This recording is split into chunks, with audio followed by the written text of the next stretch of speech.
आज की क्लास में हम लोगों को संधारित्रों के संयोजन के बारे में पढ़ना है, लेकिन उसके पहले हम लोगों को दो जानकारियां होनी बहुत ही आवश्यक हैं, जिसमें से पहली जानकारी है वैद्युत सेल के बारे में। वैद्युत सेल के बारे में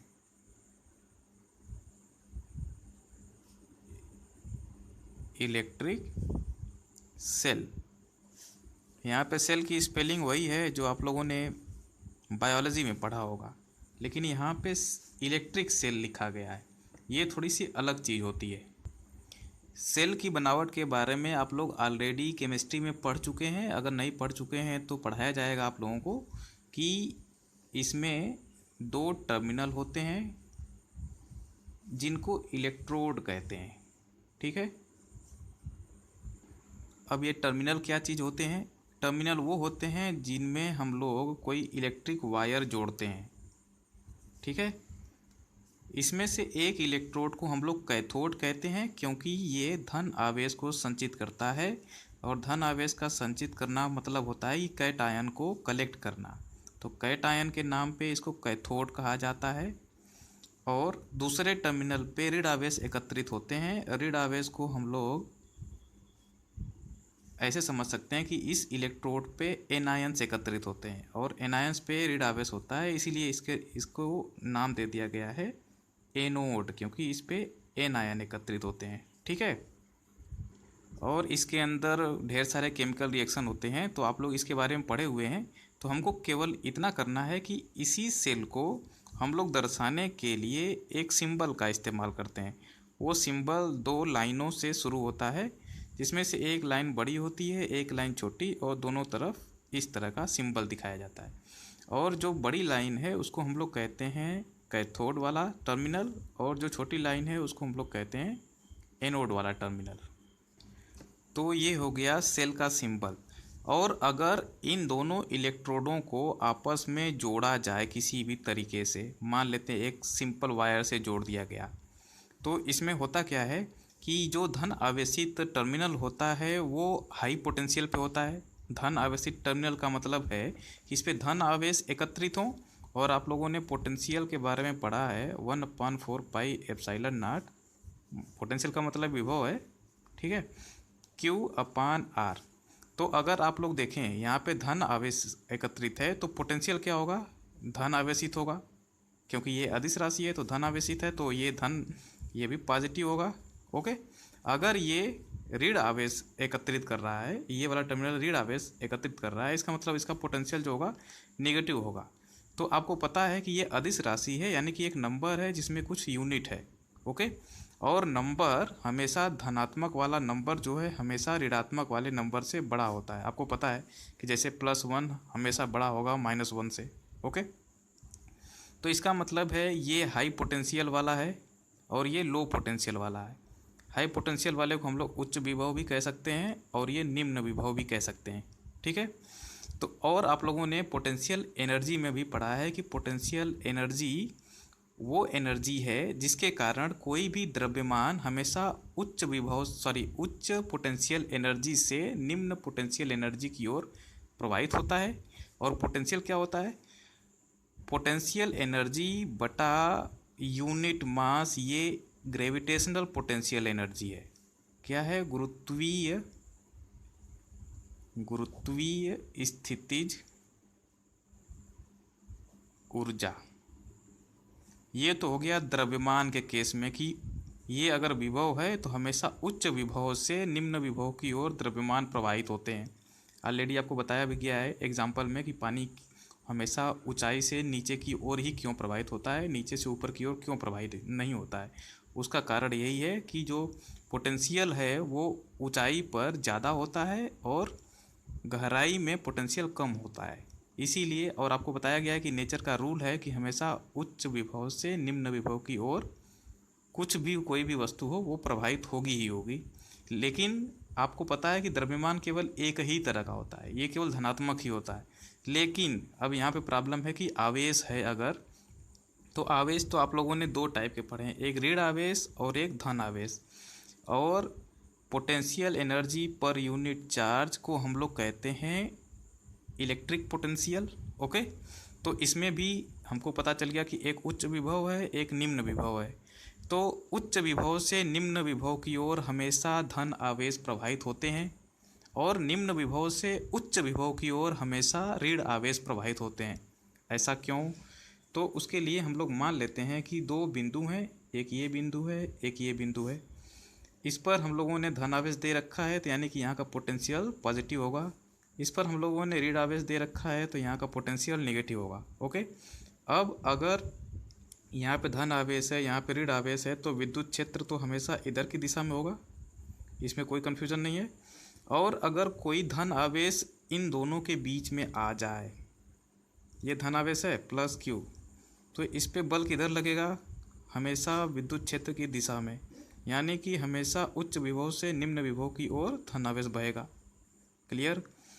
और अगर इन दोनों के बीच में ऋण आवेश आ जाए तब ठीक उसके उल्टे दिशा में, यानी कि निम्न विभव से उच्च विभव की ओर बहेगा। तो इन बातों को आप लोग ध्यान में रखिएगा कि जो धन आवेश है हमेशा उच्च विभव से निम्न विभव की ओर प्रवाहित होता है, और जो ऋण आवेश है हमेशा निम्न विभव से उच्च विभव की ओर प्रवाहित होता है। यानी कि बैटरी में अगर देखा जाए तो पॉजिटिव टर्मिनल से हमेशा निगेटिव टर्मिनल की ओर पॉजिटिव चार्ज फ्लो करेंगे, और निगेटिव टर्मिनल से हमेशा इलेक्ट्रॉन बहेंगे। क्योंकि हम लोग कंडक्टर इस्तेमाल कर रहे हैं, तो कंडक्टर में तो आपको पता है कि धन आवेश कभी भी प्रवाहित नहीं हो सकता है। क्या प्रवाहित हो सकता है? केवल इलेक्ट्रॉन, जो कि निगेटिवली चार्ज होता है। ओके, तो उम्मीद है कि ये सारी बातें आप लोगों को क्लियर हैं। यानी कि आपको बस केवल इतना याद रखना है कि बैटरी को इस सिंबल से दर्शाते हैं। इस सिंबल में एक बड़ी लाइन है, एक छोटी लाइन। बड़ी लाइन जो है वो धन आवेशित है, या फिर कहें कि हायर पोटेंशियल है, और जो छोटी लाइन है वो निम्न विभव वाला है, और उसका पोटेंशियल जो है निम्न विभव वाला है तो लो ही है। ठीक है, और निम्न विभव से उच्च विभव की ओर हमेशा इलेक्ट्रॉन फ्लो होते हैं, और उच्च विभव से निम्न विभव की ओर हमेशा धन आवेश होते हैं, जो कि कंडक्टर के केस में पॉसिबल नहीं है ना। इतनी बात आप लोग ध्यान रखिएगा। यानी कि हमेशा निगेटिव टर्मिनल से पॉजिटिव टर्मिनल की ओर हमेशा इलेक्ट्रॉन ही फ्लो होते हैं। क्लियर है बात? अब दूसरी चीज़ है जिसको कि हम लोग कहते हैं बैटरी। बैटरी, और इसको लिखते भी बैटरी हैं। ओके, ये बैटरी क्या होता है? सेलों का संयोजन होता है। हम लोग इसके बारे में हम लोग अगले चैप्टर में पढ़ाई करेंगे। तो अभी केवल आप लोग इसको जानिए कि सेलों के संयोजन को हम लोग कहते हैं बैटरी। और बैटरी को दर्शाने के लिए थोड़ा सा अलग टाइप का सिंबल, ढेर सारे सेल दिखाने तो ऐसे दिखा दिया जाता है। ओके, ये अंदर तक नहीं गया है, ये सब अलग अलग हैं।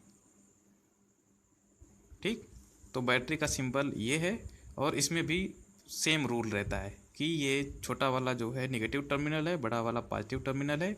हमेशा आवेश जो है इलेक्ट्रॉन बहते हैं इसमें, और इलेक्ट्रॉन निगेटिव टर्मिनल से हमेशा पॉजिटिव टर्मिनल की ओर बहेंगे, क्योंकि इलेक्ट्रॉन हमेशा निम्न विभव से उच्च विभव की ओर बहते हैं। और ऐसा क्यों है आप लोग इसको समझ चुके हैं और जानते भी हैं। ठीक है, तो अब हम लोग बढ़ते हैं अपने आज के टॉपिक की ओर। तो आज का हमारा टॉपिक है संधारित्रों का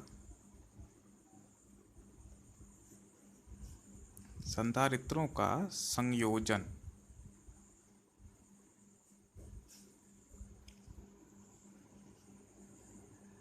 कॉम्बिनेशन ऑफ कैपेसिटर्स। ओके,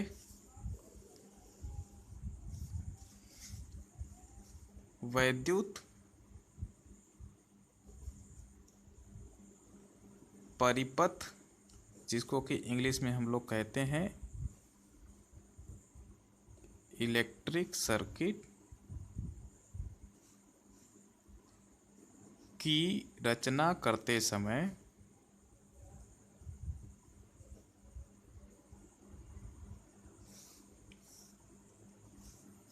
प्रायः दो अथवा, अभी इसके बारे में समझाएंगे, दो अथवा अधिक संधारित्रों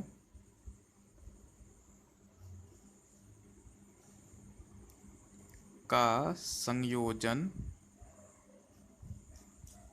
आवश्यक हो जाता है।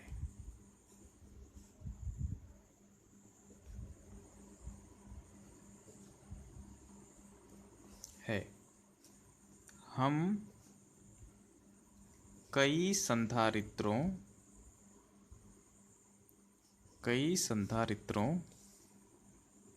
जिनकी धारिताएं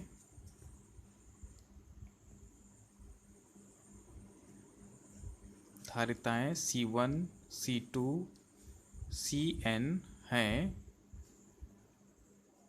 के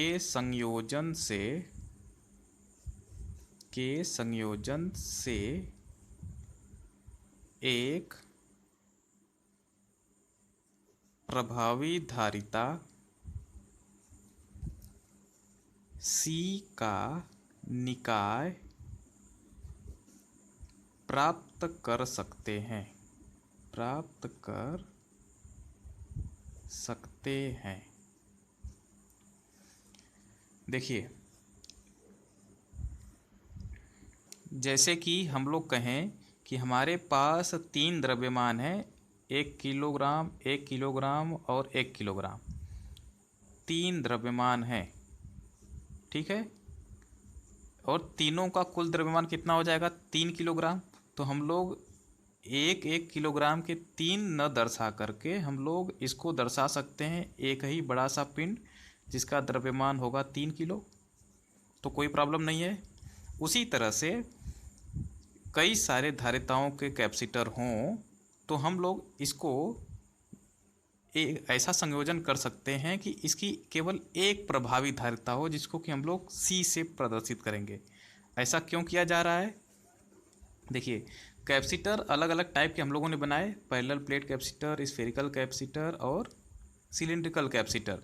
सबकी जितने भी बनाए गए कैपेसिटर रहेंगे उनकी धारिताएं फिक्स रहेंगी, मतलब निश्चित रहेंगी।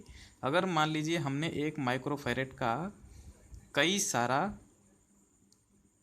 संधारित्र अपने पास में रखा हुआ है, ठीक है, लेकिन हमको ज़रूरत पड़ गई 1.5 माइक्रोफैरेड की।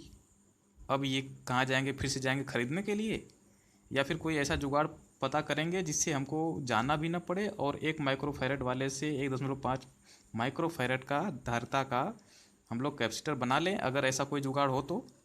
ओके, तो इसी कारण से बहुत सी ऐसी स्थितियां आती हैं जिसमें वैद्युत परिपथ की रचना करते समय हम लोगों को संधारित्रों का संयोजन करना ही पड़ता है। अब हम लोग बार बार दौड़ दौड़ के तो जाएंगे नहीं खरीदने के लिए। एक बार खरीद के लेके आए 1 माइक्रोफैरेड वाला, फिर जाके लेके आएंगे 1.5 माइक्रोफैरेड वाला, और आपको मार्केट में हर वैरायटी के संधारित्र मिलेंगे भी नहीं। गिने चुने कंपनियां गिने चुने टाइप के ही संधारित्र बनाती हैं, ठीक है, क्योंकि संधारित्रों को बनाया जाता है ना। अब हमको ज़रूरत पड़ेगा 1.75 माइक्रोफैरेड का, तो जाएंगे फिर से इसको खरीदने के लिए या फिर बनाने के लिए? नहीं, एक बनाए, अब उसी से ऐसा जुगाड़ करिए कि हम लोग इतना का बना सकें, ठीक है। तो हम लोग इसी कारण से हम लोग संधारित्रों का संयोजन करना सीखते हैं कि हम लोग जो हमारे पास अवेलेबल संधारित्र होंगे उसी की मदद से हर प्रकार का, हर धारिता का संधारित्र बना पाएंगे, ठीक है। तो बात समझ में आ गई होगी मेरे ख्याल से कि अगर ढेर सारे संधारित्र होंगे तो हम लोग केवल एक संधारित्र से प्रदर्शित कर सकते हैं उसको, अब जैसा कि हम लोग आगे करेंगे। और अगर हम लोगों के पास कोई निश्चित धारिता का संधारित्र नहीं है तो हम लोग उपस्थित धारिता वाले संधारित्र के ही संयोजन से उस जो ज़रूरत का संधारित्र है उसको बना सकते हैं। इसीलिए हम लोग संधारित्रों के संयोजन का इस्तेमाल भी करते हैं, ठीक है। तो हमको पता चला कि एक प्रभावी धारिता C का निकाय प्राप्त कर सकते हैं। यह प्रभावी धारिता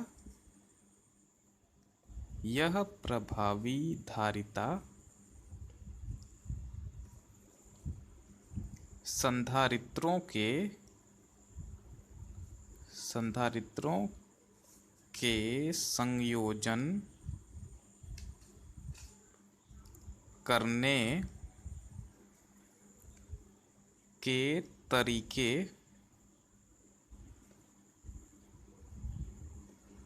संयोजन करने के तरीके पर निर्भर करती है। क्या हुआ? यह प्रभावी धारिता संधारित्रों के संयोजन करने के तरीके पर निर्भर करती है और संधारित्रों का संयोजन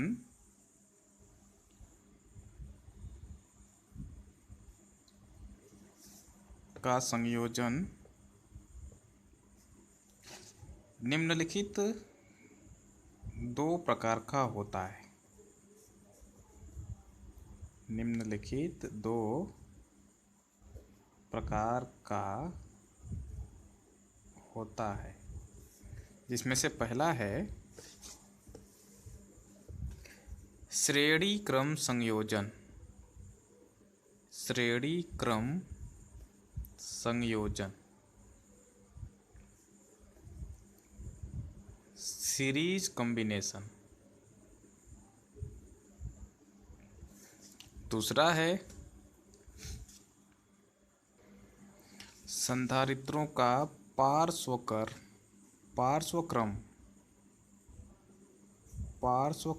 अथवा समांतर संयोजन। समांतर संयोजन, पैरेलल कॉम्बिनेशन। ओके, तो दो टाइप के संयोजन हैं मुख्यतः। इन्हीं के आधार पर श्रेणी क्रम और समांतर क्रम संयोजन के आधार पर ही हम लोग कई डिजाइन और बना सकते हैं, जिसके बारे में आप लोगों को नहीं पढ़ना है, आपके सिलेबस में नहीं है। तो हम लोग पढ़ते हैं श्रेणी क्रम संयोजन।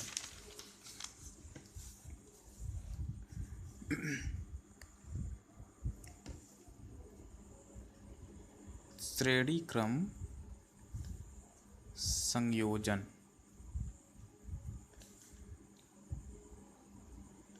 Series combination.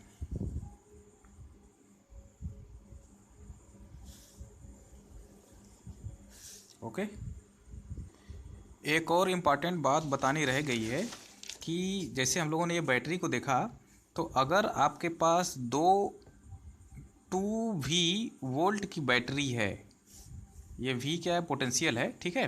तो 2V वोल्ट की बैटरी है, इसका मतलब इसके एक प्लेट पे +V विभव है, दूसरे पे -V विभव है, जिसके कारण इन दोनों प्लेटों के बीच विभवांतर V -V बराबर 2V हो जाता है, ठीक है। लेकिन कभी कभी इस V और -V से न दर्शा करके इसे हम लोग सुविधा के लिए एक पे 0 मान लेते हैं, निगेटिव वाले पे 0 पोटेंशियल मान लेते हैं, और जो पॉजिटिव वाले पे है उसी पे हम लोग 2V मान लेते हैं, तो भी तो विभवांतर 2V ही होगा। ओके, तो इतना याद रखिएगा कि अगर 2V वोल्ट की बैटरी है तो एक टर्मिनल पे, एक प्लेट पे या एक टर्मिनल, बात एक ही है, एक टर्मिनल पे +V वोल्ट होता है, दूसरे पे -V होता है। बैटरी की एक खासियत होती है, और ये आप लोगों ने केमिस्ट्री में पढ़ा भी है, तो मुझे इसमें ज़्यादा नहीं बताना है, ठीक है ना। तो अब आते हैं हम लोग श्रेणी क्रम संयोजन पे। इसके लिए पहले हम लोग एक चित्र बना लेते हैं। मान लेते हैं कि 2 कैपेसिटर हैं जिनको हम लोगों ने श्रेणी क्रम में जोड़ रखा है। तो कैपेसिटर को हम लोग दर्शाने के लिए इसी सिंबल का इस्तेमाल करते हैं, आप लोगों को ऑलरेडी बताया जा चुका है। तो एक कैपेसिटर ये रहा, एक कैपेसिटर ये रहा। ये इसका मतलब ये नहीं है कि ये पैरेलल प्लेट कैपेसिटर है, ठीक है। कैपेसिटर, ये सिंबल हम लोगों ने पहले ही पढ़ा है कि कैपेसिटर को दर्शाने के लिए इस तरह के सिंबल का, नियत धारिता के कैपेसिटर को दर्शाने के लिए इस सिंबल का इस्तेमाल करते हैं। उसी को हम लोगों ने थोड़ा सा बड़ा बना दिया है, बस यही, और कुछ नहीं, ठीक है ना। तो ये पैरेलल प्लेट कैपेसिटर भी हो सकता है, स्फेरिकल भी हो सकता है, सिलिंड्रिकल भी हो सकता है, कोई फ़र्क नहीं पड़ता कि कौन सा है। बस हमको इतना पता है कि इसमें एक कैपेसिटर हम लोगों के पास है, जिसमें से एक की धारिता है C1, दूसरे की धारिता है C2, और ये श्रेणी क्रम में है। श्रेणी क्रम का मतलब होता है एक के बाद एक जोड़ा गया है, ओके। और इसको अगर हम लोग किसी बैटरी से जोड़ देते हैं, बैटरी से जोड़ दिया, ठीक, तो क्या हुआ, ये धन आवेशित है, पॉजिटिव प्लेट है, पॉजिटिव टर्मिनल है, ये निगेटिव टर्मिनल है, ओके। तो पॉजिटिव टर्मिनल के कारण यहाँ पर धनात्मक आवेश आ जाएगा, और इसको ऋणात्मक से जोड़े हैं तो इस पर ऋणात्मक आ जाएगा, ठीक। अब हम लोगों ने 2 को तो जोड़ दिया, बाकी 2 पे प्रेरण के कारण आवेश आ जाएगा, तो इस पर निगेटिव आया है। तो अगर इस पर हम लोगों ने अभी अभी पढ़ा कि ये +V है तो ये -V होता है, तो इसका मतलब ये मान सकते हैं कि इस पर +Q आवेश है, और इस पे क्या है, माइनस क्यू आवेश है, तो क्या होगा, इस पे माइनस क्यू आवेश आ जाएगा बिना कहे सुने, इस पे आ जाएगा उसी के हिसाब से प्लस क्यू आवेश आ जाएगा, सारा प्लस क्यू प्रेरण के कारण आएगा इस पे। ओके, फिर इसके बाद इस पे प्लस आया तो इस पे माइनस आ जाएगा, और ये प्लस क्यू है और ये माइनस क्यू है, इसमें तो कोई कन्फ्यूज़न नहीं होना चाहिए। ओके, तो इसके बारे में लिख लेते हैं। चित्र में दो संधारित्र C1 तथा C2 धारिता के दो संधारित्र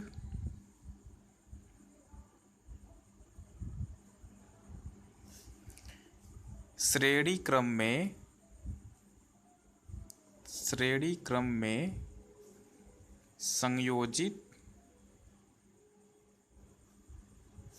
दर्शाए गए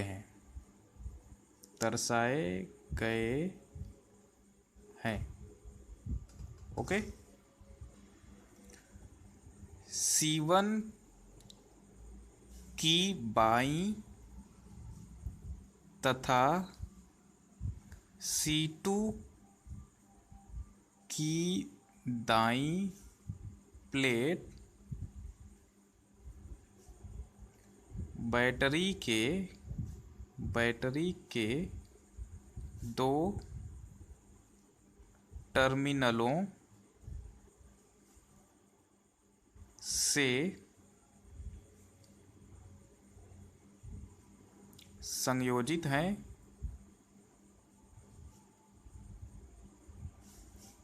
जिन पर क्रमशः प्लस क्यू तथा माइनस क्यू आवेश हैं। ओके, अतः C1 की दाईं प्लेट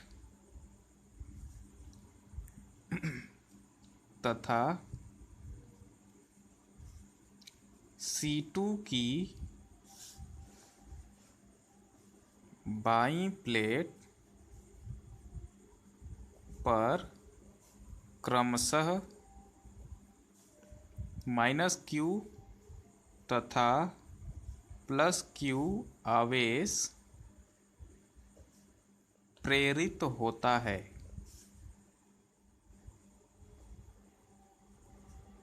ओके,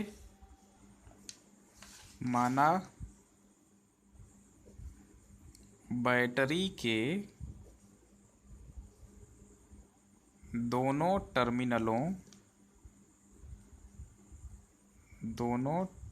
टर्मिनलों के बीच विभवांतर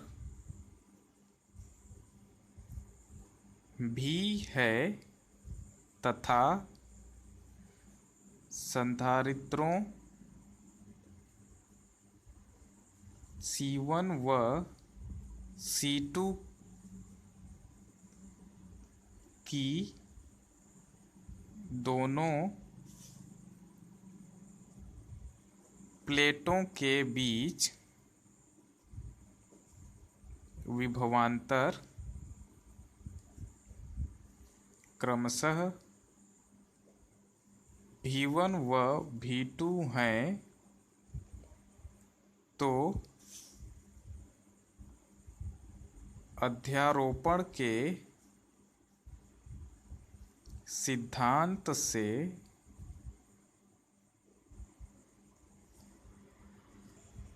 क्या होगा, विभवांतर V का मान विभवांतर V1 व V2 के योग के बराबर होना चाहिए। क्यों होगा ना, यहाँ पर हम लोगों के पास भी विभवांतर की V वोल्ट की बैटरी है, तो हम लोग यहाँ पे लगा दिए, तो विभवांतर तो यहाँ पे लगा है, यहाँ पे, और इसके बीच लगा हुआ है V विभवांतर। तो अगर इन दोनों के बीच V1 और इन दोनों के बीच V2 का विभवांतर है, तो ये पक्का है कि जो V होगा इन दोनों के योग के बराबर होगा, क्योंकि यहाँ पे अध्यारोपण का सिद्धांत लागू होगा। ओके, तो हम लोग लिख सकते हैं, अर्थात V बराबर होगा V1 प्लस V2, और हमको पता है कि V1 और V2 कितने होते हैं, Q/C1 प्लस Q/C2, क्योंकि हम लोगों ने पढ़ा है, चूँकि हम लोगों ने पढ़ा है, इसको यहाँ लिखने की ज़रूरत नहीं है, C बराबर Q/V पढ़ा है हम लोगों ने, तो हम लोग लिख सकते हैं V बराबर Q/C। तो यहाँ पे V1 है और आवेश Q है और धारिता C1 है और C2 है, तो इसके लिए ये हो जाएगा। अब देखिए ये क्या है, हमारा अलग अलग है। अब संयोजन किया है हमने, तो एक इन दोनों संधारित्रों को एक संधारित्र से प्रदर्शित किया जा सकता है। ठीक है, तो पहले इसको लिख लेते हैं। तो यहाँ से हमको मिलेगा, अथवा यहाँ से हम लोग Q कॉमन लेकर के इधर भेज सकते हैं। ये हो जाएगा V/Q बराबर 1/C1 प्लस 1/C2 यदि संयोजन की धारिता C हो, तो हमको क्या मिलेगा, C बराबर Q/V। अतः हम लोग लिख सकते हैं 1/C बराबर 1/C1 प्लस 1/C2। तो हमको मिल गया, अगर दो संधारित्र श्रेणी क्रम में जोड़े गए हैं तो उनकी धारिता में इस तरह का संबंध होगा। ओके, यानी कि ये जो फिगर हम लोगों ने बनाया है, अब ये फिगर दो संधारित्र की जगह एक संधारित्र की तरह बिहेव करेगा। तो ये फिगर हम लोगों को अगर बनाना चाहें तो कुछ इस तरह का बनेगा। एक संधारित्र लगा है, उसमें एक बैटरी लगी है, जो कि वही है जो सेम बैटरी है V वोल्ट की, वो V वोल्ट की बैटरी रहेगी। लेकिन यहाँ पे जो संधारित्र रहेगा C रहेगा, वो C कहाँ से मिलेगा, यहाँ से मिलेगा। ठीक है, ऊपर वाला फिगर ही अब इस फिगर की तरफ बिहेव करने लगेगा। ओके, इसी प्रकार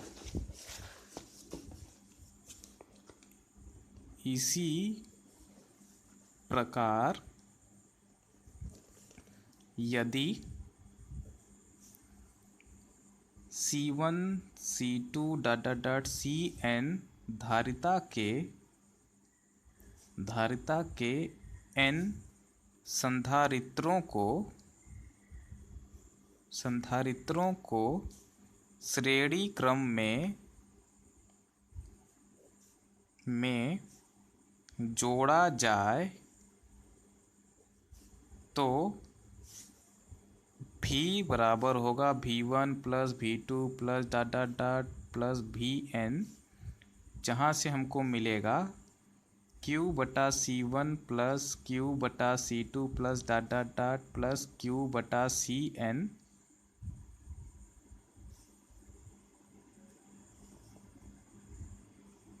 तथा सब में से Q बाहर आ जाएगा, तो V/Q बराबर मिलेगा 1/C1 plus 1/C2 plus 1/Cn, अथवा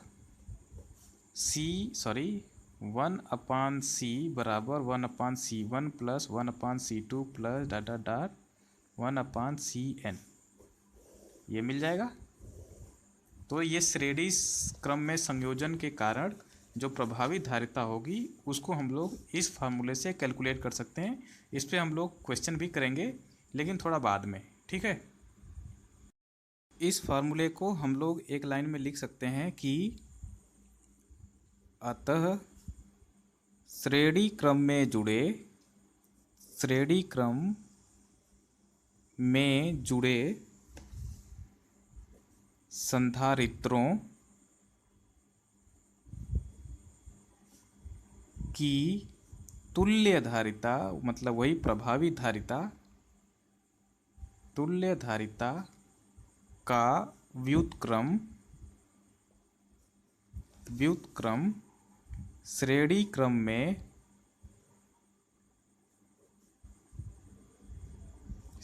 क्रम में जुड़े सभी संधारित्रों की अलग अलग धारिताओं के व्युत्क्रमों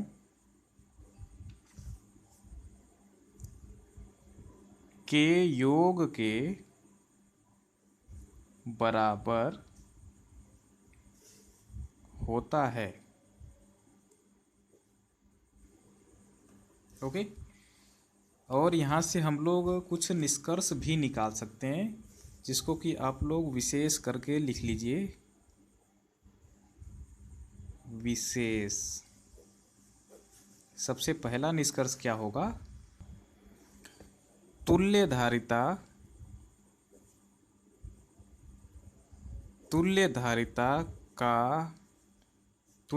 C का मान श्रेणी क्रम में जुड़ी प्रत्येक धारिता के मान से कम होता है। ये बात आप लोग वेरीफाई कर सकते हैं इसमें मान रख करके, ठीक है, कि जो हमारा फाइनल आएगा, प्रभावी धारिता आएगी, वो इन सभी धारिताओं से कम आएगी। ये तो पहला निष्कर्ष हुआ। दूसरा स्पेशल निष्कर्ष है कि श्रेणी क्रम में प्रत्येक संधारित्र की प्रत्येक प्लेट पर आवेश का परिमाण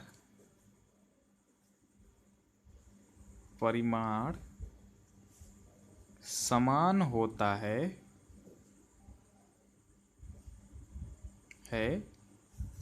तथा आवेश को अगर Q से प्रदर्शित करें तो जो Q होगा सब पे समान ही होगा, क्योंकि आप लोगों ने देखा ही कि एक पर अगर Q आया तो दूसरे पे प्रेरण के कारण भी Q आएगा, फिर बाकी सब पे Q। तो माइनस और प्लस का कोई मतलब नहीं है, हम लोग परिमाण देखें तो Q ही रहेगा, इसीलिए यहाँ पे लिखा गया परिमाण।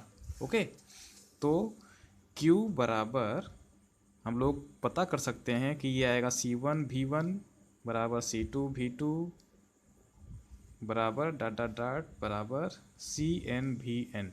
ओके, जहाँ पे धारिता है C1 C2 C3 और V1 V2 V3, उन सभी धारिताओं पे विभवांतर है, ठीक है ना। अथवा हम लोग ये भी देख सकते हैं कि अगर हम लोग दो को बराबर किया जाए तो यहाँ से हमको पता चलेगा V1 बटा V2 बराबर C2 बटा C1 भी मिल सकता है। ओके, तीसरा मिलेगा हम लोगों को 1 2, तीसरा मिलेगा दो संधारित्रों के श्रेणी क्रम में यदि धारिता C1 के संधारित्र की प्लेटों के बीच विभवांतर V1 तथा धारिता C2 के संधारित्र की प्लेटों के बीच विभवांतर V2 हो तो हमको पता है कि V बराबर है V1 प्लस V2। अगर हम लोग V2 का मान यहाँ से निकाल के रखें तो हमको पता चलेगा कि V1 इंटू C1 अपान C2 होगा, अथवा V बराबर V1 प्लस यहाँ से मान रखिए V2 का, तो V2 का मान अगर रखेंगे हम लोग तो हमको मिलेगा V1 इंटू C1 बटा C2, जिससे हमको पता चल जाएगा कि यहाँ से अगर हम लोग V1 कॉमन ले लें तो 1 प्लस C1 अपान C2 उसको उधर भेज सकते हैं। तो V1 बराबर V इंटू 1 प्लस C1 अपान C2, जो कि आ जाएगा बराबर किसके बराबर आएगा? ये तो गलत हो गया ना, क्योंकि ये इधर जाएगा 1 प्लस C1 अपान C2, तो V बटा में आएगा। ठीक, तो नीचे आ जाएगा C1 प्लस C2, ऊपर चला जाएगा V इंटू C2 बटा के C1 प्लस C2। तो हमको V1 का मान यहाँ से ये मिलेगा। इसी प्रकार से हम लोग निकाल सकते हैं, जिसको कि आप लोग वेरीफाई कर लीजिएगा। इसी प्रकार हमको मिलेगा V2 का मान मिल जाएगा V इंटू C1 बटा C1 प्लस C2। इसको आप लोग अपने से वेरीफाई कर लीजिएगा। तो ये 3 विशेष थे जो कि आप लोगों को बता दिए गए, और उम्मीद है कि आप लोगों को ये समझ में भी आया होगा। तो हमारा अगला संयोजन है समांतर क्रम या पार्श्व क्रम संयोजन।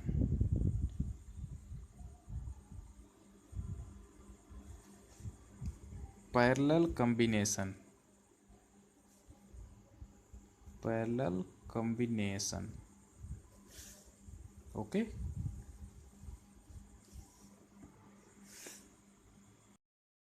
तो इसमें भी सबसे पहले हम लोग फिगर बना लेंगे। मान लेते हैं 2 संधारित्र हैं, पहले की धारिता है C1 और दूसरा संधारित्र है जिसकी धारिता है C2। इन दोनों संधारित्रों को एक ही बैटरी से जोड़ा गया है। एक टर्मिनल ये रहा, दूसरा टर्मिनल ये रहा। ठीक है, तो इनको हमने जोड़ दिया है एक सिंगल बैटरी से। ओके, और मान लेते हैं कि इस बैटरी का विभवांतर है V। ठीक है, तो ये तो दोनों संधारित्र जो हैं अलग अलग धारिता के हैं, लेकिन जब हम लोग इनको समांतर क्रम में संयोजित कर देते हैं तो इसकी प्रभावित धारिता बदल जाती है। अब ये देखिए, समांतर क्रम में जोड़ा गया है, यानी कि एक ही टर्मिनल से दोनों जोड़ दिए गए हैं। तो इसका मतलब है कि इन दोनों के प्लेटों के बीच विभवांतर तो भी ही होगा, क्योंकि समांतर क्रम में जोड़ दिए गए हैं। ओके, और समांतर क्रम में जोड़ने के कारण ये दोनों प्लेटें इन दोनों संधारित्रों की दोनों प्लेटें एक ही समान विभवांतर पर होंगी, जिसके कारण अब जो इस बैटरी से आवेश प्रवाहित होना शुरू करेगा, इधर की तरफ से प्लस क्यू फ्लो होगा, इधर की तरफ से माइनस क्यू प्रवाहित होगा। ठीक है, दोनों तरफ से प्लस क्यू और माइनस क्यू प्रवाहित तो होंगे, यानी कि यहाँ से प्लस क्यू प्रवाहित हो रहा है, यहाँ से माइनस क्यू प्रवाहित हो रहा है। लेकिन यहाँ पे अब 2 रास्ते मिल गए, तो कुछ आवेश इधर की तरफ जाएंगे, कुछ आवेश इधर की तरफ जाएंगे। तो मान लेते हैं इधर की तरफ जो आवेश गए हैं वो Q1 है, और इधर की तरफ जो आवेश गए हैं वो Q2 हैं। ठीक है, तो अगर इस पे माइनस Q2 का आवेश आता है तो इस पर तो प्लस Q2 का आवेश आ ही जाएगा। ओके, इसी तरह से इस पर अगर माइनस Q1 का आवेश आता है तो इस पर प्लस Q1 का आवेश आ जाएगा। अब हम लोग देखेंगे कि इस संयोजन की प्रभावी धारिता कितनी होगी। ठीक है, तो हम लोग लिखना शुरू करते हैं। चित्र में C1 तथा C2 धारिता के दो संधारित्र समांतर क्रम में संयोजित दर्शाए गए हैं। दोनों संधारित्रों की बाईं प्लेटें तथा दाईं प्लेटें बैटरी के दो टर्मिनलों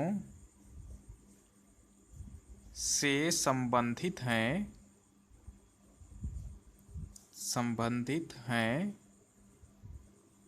जिन पर क्रमशः +Q तथा -Q आवेश हैं। ठीक है, तो इस टर्मिनल पे जो कि पॉजिटिव टर्मिनल है उस पे +Q आवेश है, और जो नेगेटिव टर्मिनल है, ऋणात्मक टर्मिनल है, उस पे -Q आवेश है। ओके,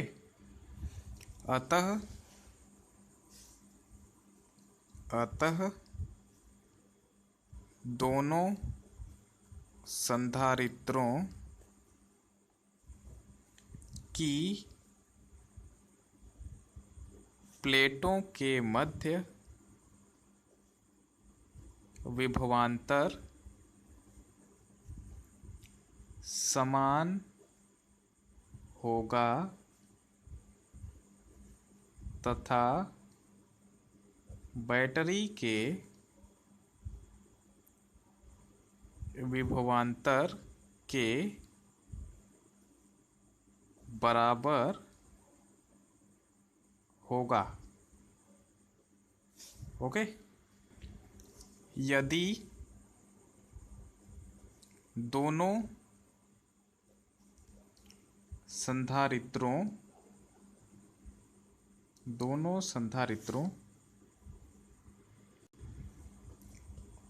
जिनकी धारिताएं क्रमशः C1 व C2 हैं की प्लेटों पर संचित आवेशों के परिमाण क्रमशः Q1 व Q2 हों, तो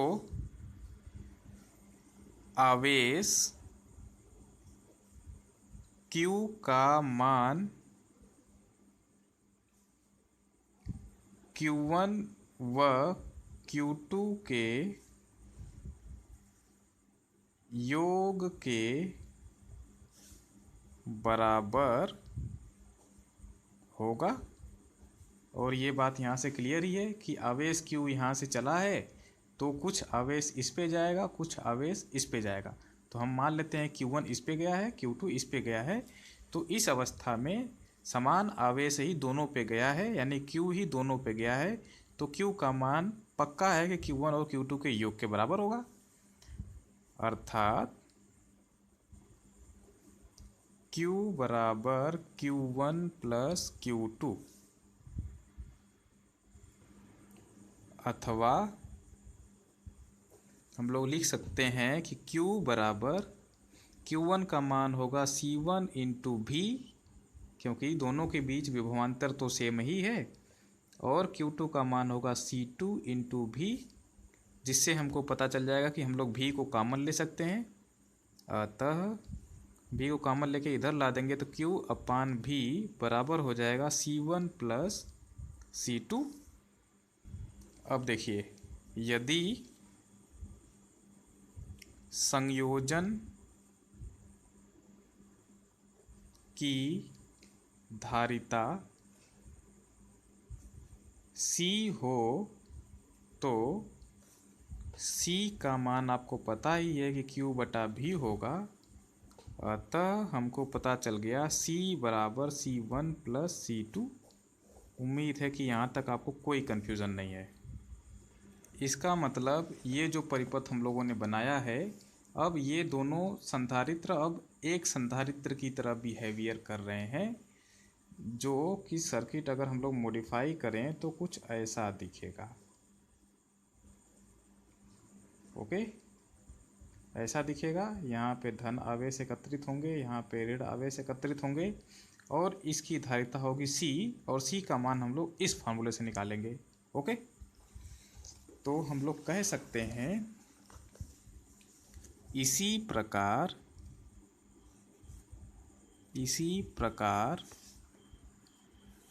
यदि C1 C2 C3 dot dot dot Cn धारिता के n संधारित्रों को समांतर क्रम में जोड़ा जाए तो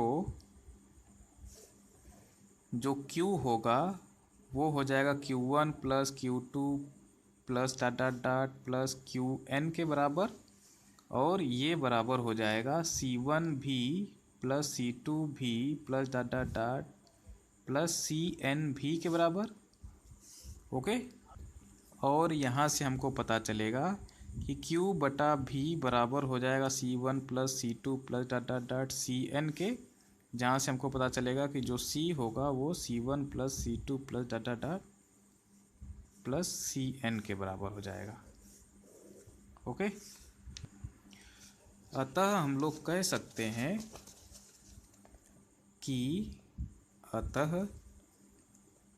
समांतर क्रम में जुड़े संधारित्रों की तुल्य धारिता समांतर क्रम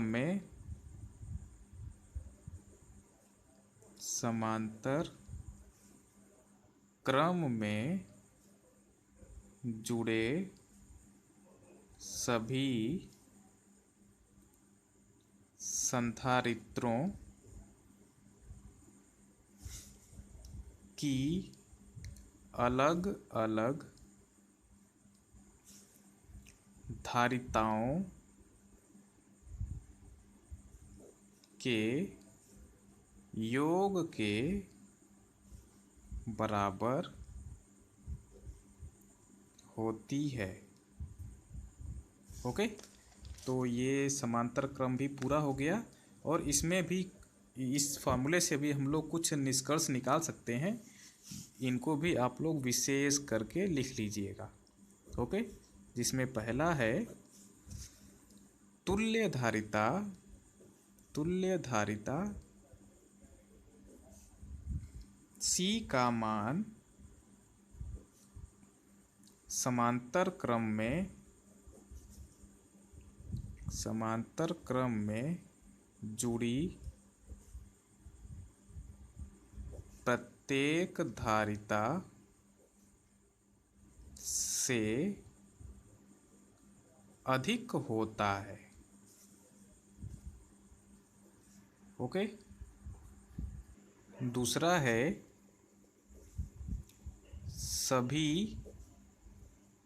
संधारित्रों की प्लेटों के बीच विभवांतर भी रहता है तथा विभवांतर समान रहता है तथा V बराबर Q1 बटा C1 बराबर Q2 बटा C2, बाकी भी बराबर ही रहेंगे।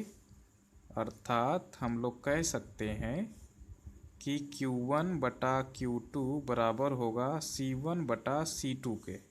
ओके, और आपको पता है कि Q बराबर Q1 प्लस Q2, तो इस फार्मूले का इस्तेमाल करके अगर हम लोग पिछली बार की तरह इसमें मान रखेंगे तो हमको पता चलेगा कि Q1 बराबर आएगा QC1 बटा C1 प्लस C2, तथा इसको आप लोग होमवर्क कर लीजिएगा और अपने से वेरीफाई कर लीजिएगा। ओके, Q2 बराबर आएगा QC2 बटा C1 प्लस C2। ओके, जहाँ यहाँ पे ब्रैकेट में लिख सकते हैं, जहाँ Q बैटरी द्वारा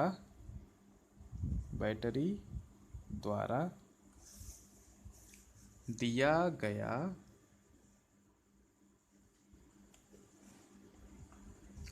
कुल आवेश है।